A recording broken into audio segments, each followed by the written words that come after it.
Prof Kakak nih gimana? Apa ada yang perlu realistis atau tidak ya? Kok kalian ketawa? Saya tahu nih arahnya kemana. Ya, jadi cuman, apa kriteria influencer yang jangan menjebak gitu?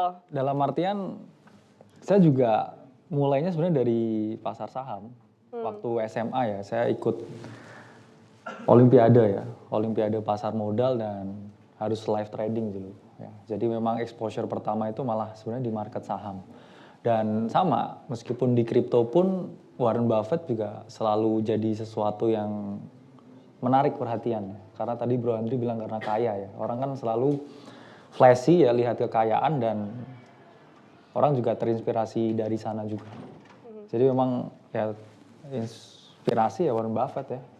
Karena partnernya udah meninggal kan. Iya. Jadi ya menurut saya mending lihat ke sesuatu yang memang contohnya udah nyata sih.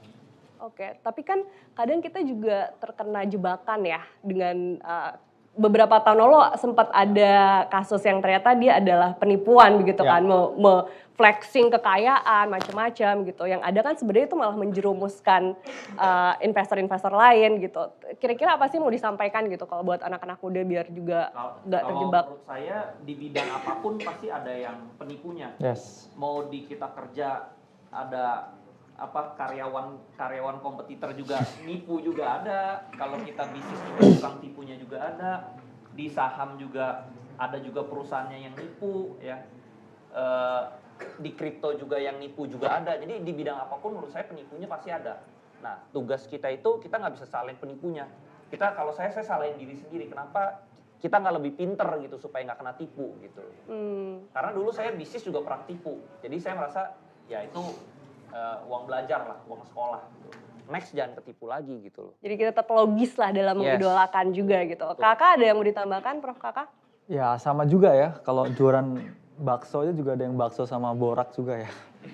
Tapi benar, itu kan jadinya kesannya jelek karena sekarang pun sebenarnya kita selama 2 tahun ini pun cukup berat. Dalam artian karena pernah ada kasus ya di 2022 awal itu, seakan-akan semua orang yang ngajarin tentang finansial itu dianggap nipu ya. Jadi miris juga ya kalau kita ngomong orang yang uneducated, uninformed ya, nggak punya literasi keuangan yang oke, itu setiap kali dia sekarang ya itu lihat influencer keuangan itu selalu skeptis ya. Kalau buka TikTok ya, Facebook yang paling parah ya. Jadi kalau video saya atau videonya kadang Bro Andri, kadang kayak selalu baca komentarnya itu juga lucu tapi ngeri juga.